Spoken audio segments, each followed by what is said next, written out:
There was a small sewing shop on a quiet street in the city. It was easy to miss. The sign above the door was old and faded. It simply said Elena's. Inside, the shop was like a small, warm room from another time. Light came in through the big front window. It fell on wooden tables covered in spools of thread and rolls of fabric. The air smelled of cotton and old wool.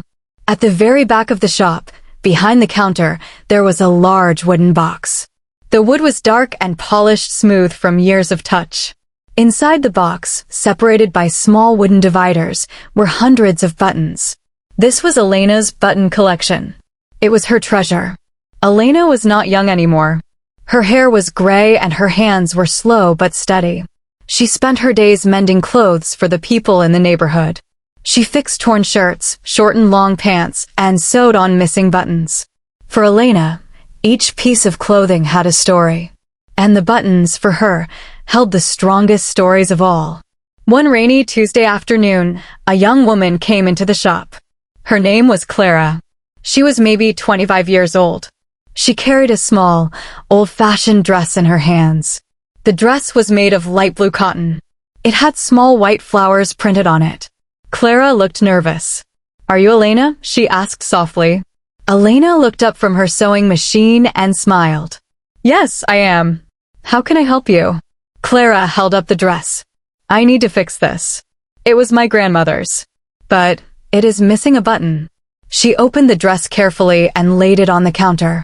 It was a lovely dress from maybe 50 years ago. The style was simple and sweet. But on the front, one button was missing. There was just a small thread left where it used to be. Elena looked at the dress, then at the other buttons on it. They were special buttons. They were made of a creamy white material, maybe shell.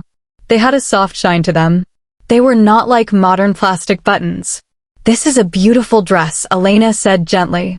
"Your grandmother must have been a special woman." Clara smiled. "She was. I found this dress in an old box in her attic. My mother says she wore it when she was young in the summer. I want to wear it just once. For a picnic with my friends. But I need that button." Elena nodded. She knew this kind of problem.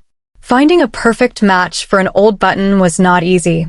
She walked over to the large wooden box at the back of the shop. Clara followed her, curious. "This," Elena said, touching the box, "is my button collection. It has been in my family for a very long time. My grandmother started it. Then my mother added to it. Now I take care of it." She opened the lid. Clara looked inside and her eyes grew wide. There were hundreds of buttons. Buttons of all sizes. Buttons of all colors. White, blue, red, black, and yellow. Buttons made of plastic, metal, wood, and glass. Some were plain. Some had beautiful designs on them. It was like looking at a tiny, colorful city. Elena looked closely at the buttons on Clara's dress. She gently touched one. "These are mother of pearl," she said. "They come from the inside of a certain kind of shell. They were very popular a long time ago." She began to search through the box. Her fingers moved slowly and carefully, touching each button as if it were a small friend. She moved past the modern white buttons, past the brown wooden ones. She looked in the section for shell buttons. She picked up one creamy button. It was beautiful, but it had 4 holes. Clara's buttons had 2 holes. She put it back. She picked up another. It was too big. She put it back. For several minutes, there was only the soft sound of buttons clicking against each other. Clara watched, fascinated. She saw buttons that looked like tiny flowers. Buttons shaped like stars. A shiny blue button that looked like an eye. Each one seemed to have its own personality. Finally, Elena stopped. Her fingers rested on a small, creamy white button. It was the exact same size as Clara's buttons. It had 2 holes, just like them. And it had the same soft shine. She held it up next to the dress. It was a perfect match. "Here it is," Elena said quietly. There was a smile in her eyes. Clara gasped. "It's perfect. It's exactly the same. How did you find it?" Elena did not answer right away. She held the button in her palm and looked at it. Then she looked at Clara. "This button," Elena said, "has a story. It came from a dress very much like this one. A woman brought that dress here, maybe 40 years ago. It was a summer dress, light blue with white flowers. Very similar to your grandmother's.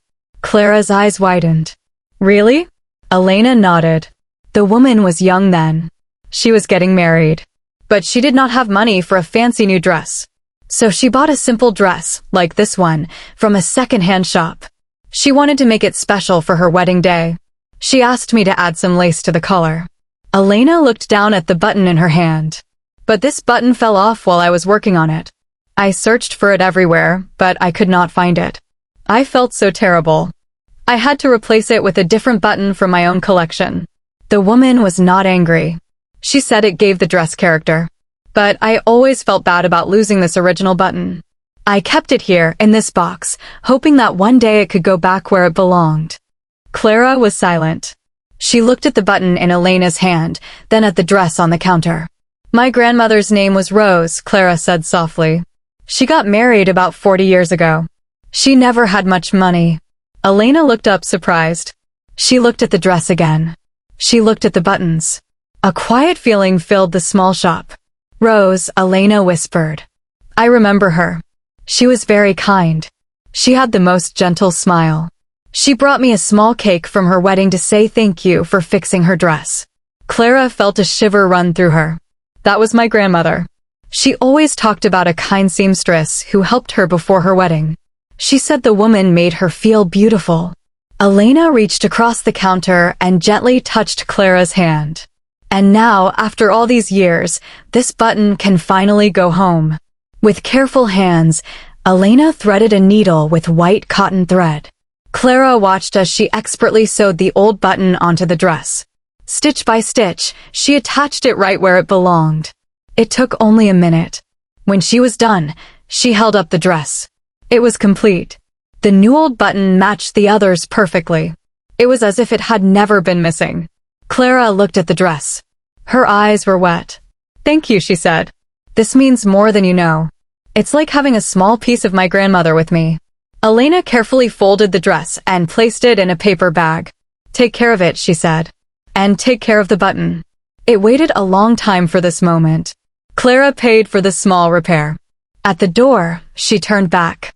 Elena, she said, this box of buttons. It holds so many stories, doesn't it? Elena smiled and looked at the old wooden box. Yes, she said. Every button was once on a piece of clothing. And every piece of clothing was part of someone's life. A first date. A job interview. A wedding. A funeral. A happy summer day.